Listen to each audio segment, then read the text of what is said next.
This is a 2004 Ford XLT. I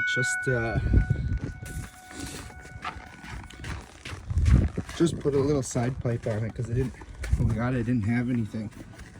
So I just took a piece off my Suburban, and whoever did it cut it right there. So this is gonna be the first start. We'll see how it sounds.